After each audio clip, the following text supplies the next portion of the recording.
नमस्कार। स्वागत है आप सभी का हरदा डिग्री कॉलेज हरदा द्वारा चलाई जा रही स्पेशल ऑनलाइन वीडियो क्लासेस में। यह एमएससी 4th सेम के लिए बिग डेटा एनालिटिक्स का तीसरा वीडियो है। अभी दूसरे वीडियो में हम applications of big data analytics पढ़ रहे थे, जिसमें हमने कुछ 5 पॉइंट्स कवर किए थे। आइए आगे देखते हैं। अगला पॉइंट है हमारा ई कॉमर्स। ई कॉमर्स में भी बिग डेटा एनालिटिक्स का यूज़ किया जा सकता है।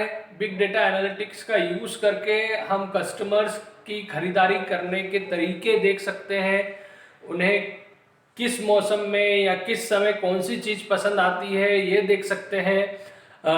उनकी प्रेफरेंसेस क्या है, मार्केट का ट्रेंड क्या है, ये सारी चीज़ें एनालिसिस करके बिग डेटा एनालिस्ट की सहायता से हम पता लगा सकते हैं।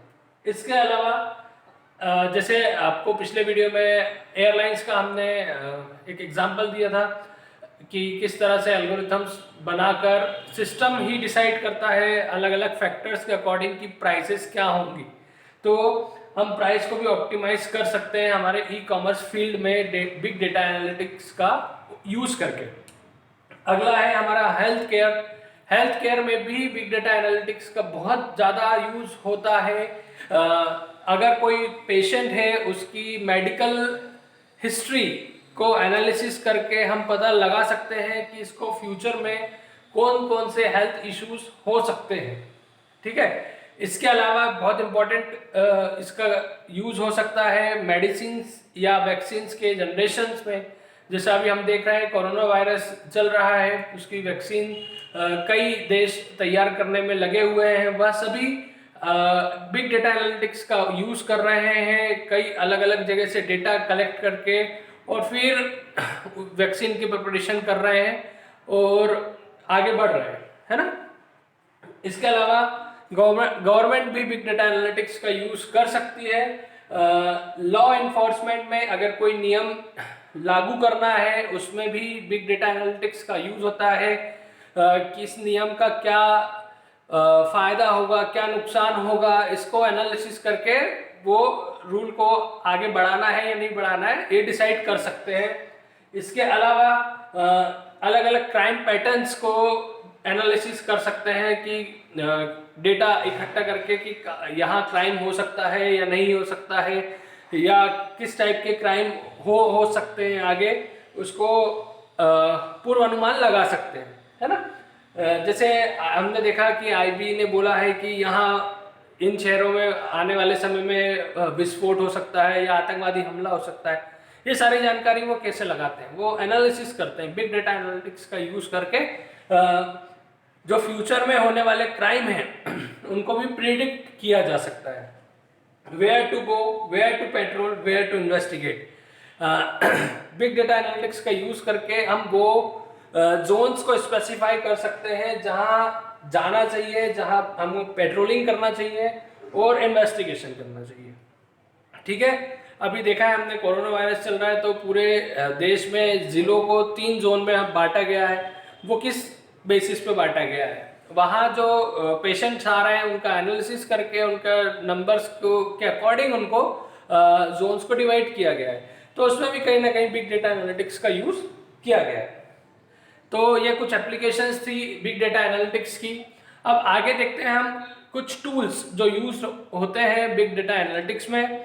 अभी हम केवल इनका इंट्रोडक्शन पढ़ेंगे, आने वाली यूनिट्स में इनको हम डीप में देखने वाले हैं। ठीक है। सबसे पहला और इम्पोर्टेंट टूल है अपाचे हडूप। ठीक है। It stores and analyse data in distributed and parallel fashion. इसका मतलब यह है कि अपाचे हडूप जो होता है वो डेटा को स्टोर और एनालिसिस करने का काम डिस्ट्रीब्यूटेड और पैरेलल फैशन में करता है। डिस्ट्रीब्यूटेड और पैरेलल का मतलब अभी फिलहाल हम इतना समझ लें कि कोई भी एक बड़ा टास्क है उसको छोटे छोटे भाग में बांटना और उस काम को पैरेलली चलाना। ठीक है। मतलब अगर कोई बड़ा काम है तो उसको छोटे छोटे भागों में बांट लिया और वो छोटे छोटे भाग साइमल्टेनियसली चल रहे हैं, पैरेलली चल रहे हैं, है ना, ताकि स्पीड ज़्यादा हो जाए हमारे काम को करने की और काम जल्दी हो जाए। इससे अगर किसी पार्ट में एरर हो रहा है तो वो एरर भी हमको इजीली पकड़ में आ जाएगा और जिससे हम दूर कर सकेंगे। यह डेटा को इसी कारण से बहुत फास्ट प्रोसेस करता है और ये कुछ टेक्नोलॉजीज यूज करता है पिग हाइव डेटा का एनालिसिस करने के लिए, जो अभी आने वाले लेक्चर्स में हम देखेंगे इनको डीप में। आगे देखते हैं। दूसरा जो टूल है वो है MongoDB। MongoDB का यूज हम करते हैं use for data sets that changes frequently. ऐसे डेटा जो बहुत जल्दी जल्दी बदलता है उसके लिए MongoDB का हम यूज करते हैं। इसके साथ साथ it is cross platform document oriented database. इसका मतलब कि अगर अलग अलग प्लेटफॉर्म्स पर डेटाबेस बना है तो उन पर भी ये मिलाकर काम कर सकता है। It works with unstructured data. Unstructured data मतलब कोई इमेज हो, वीडियो हो, ऑडियो हो या सोशल मीडिया का डेटा हो तो उसके ऊपर ये काम कर सकता है। अगला टूल है TalentD। ठीक है, यह एक ओपन फ्री सोर्स है जिसको इजीली हम डाउनलोड कर सकते हैं इस डेटा को प्रोसेस करने के लिए। इसके पास सॉफ्टवेयर्स अवेलेबल हैं डेटा के इंटीग्रेशन के लिए और मैनेजमेंट के लिए। ठीक है, अगला है हमारा Cassandra. Cassandra large amount of data जहां होता है उसके लिए यूज किया जाता है। डिस्ट्रीब्यूटेड डेटाबेस अप्रोच है हडूप जैसा ही, जिसमें डेटा को अलग अलग पार्ट में डिवाइड किया जाता है और पैरेलली प्रोसेस किया जाता है। रियल टाइम प्रोसेसिंग में इसका यूज किया जाता है और जैसा अभी हमने बोला हडूप के जैसा इसका वर्किंग मैकेनिज्म है। इसी कारण से फॉल्ट टॉलरेंस इसमें हडूप जैसा ही है। फॉल्ट टॉलरेंस का मतलब अगर कोई गलती आ रही है या कोई कमी आ रही है, कोई प्रॉब्लम आ रही है तो उसको दूर करने की जो प्रोसेस है वो हडूप के जैसा ही है।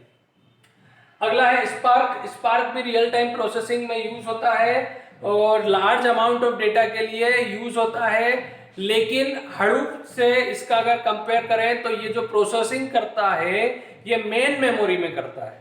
मेन मेमोरी में प्रोसेसिंग करने के कारण इनपुट आउटपुट ओवरहेड्स जो होते हैं वो नहीं होते हैं। इसी कारण से ये फास्ट होता है। मतलब डेटा को सेकेंडरी मेमोरी से उठाने का यहाँ कुछ काम नहीं होता है, यहाँ सारा काम जो होता है वो मेन मेमोरी में होता है।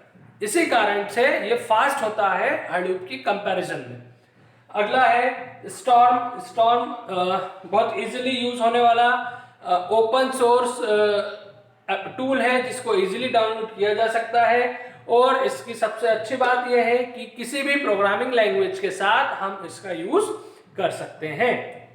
अगला है काफका। ये भी रियल टाइम प्रोसेसिंग में उपयोग किया जाता है और इसमें भी कैसेंड्रा की तरह या हडूप की तरह डिस्ट्रीब्यूटेड सिस्टम होता है जिससे फॉल्ट टॉलरेंस आसान होता है।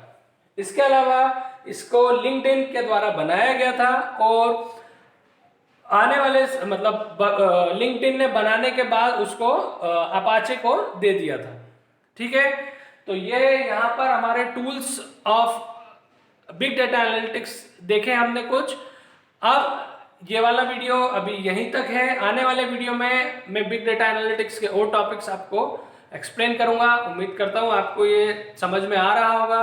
अगर समझ में आ रहा है तो जरूर से वीडियो को लाइक करो, कमेंट करके बताओ और अगर कोई प्रॉब्लम है, कोई डाउट है तो जरूर पूछो और चैनल को सब्सक्राइब करो। ठीक है, नमस्कार।